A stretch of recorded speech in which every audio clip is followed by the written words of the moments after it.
মা মা হ্যাঁ তো আনন্দ কিসে? আরে বাবা, আরে পড়ে যাবো তো। থাম থাম। মা আমি চাকরি পেয়ে গেছি মা। সত্যি তুই চাকরি পেয়েছি? হ্যাঁ মা, ওই তো আব্বু চলে এসেছি। আব্বা, আমার চাকরি হয়ে গেছে। তুমি আমার জন্য অনেক পরিশ্রম করেছো, আমি তোমার কোনো কাজ করতে দেবো না। আজ থেকে সংসারের সব কাজ দেখতে হবে। যা, অনেক পরিশ্রমের পর তো চাকরিটা হলো। আজ আমি ভীষণ খুশি রে। আজকের এই খুশির দিনে তুমি কাঁদছো কেন বলো তো? আজকে তো আমাদের আনন্দ করার কথা। তুমি দেখো, আমাদের আর কোনো অভাব থাকবে না। ভাই, তুই কিন্তু বলেছিলি চাকরি পেলে আমাকে একটা মোবাইল কিনে দিবি, মনে আছে তো? হ্যাঁ হ্যাঁ, সব মনে আছে। বেতনটা তো পেতে দে।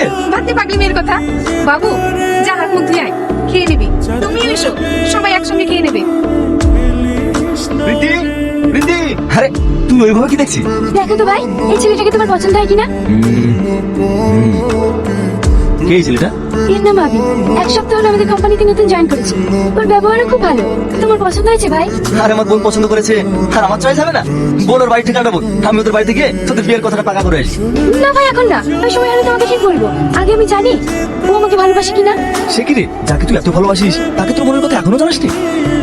না, জানাইনি। তাড়াতাড়ি বলে দাও, এরপরে যখন মনের মানুষ অন্যকার হয়ে যাবে না, তখন পস্তাবা।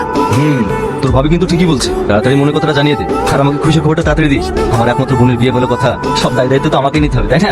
ঠিক আছে ভাই, সব জানাবো। আমার অফিসের টাইম হয়ে গেছে, আমি রেডি হইনি। ঠিক আছে, রেডি হয়নি।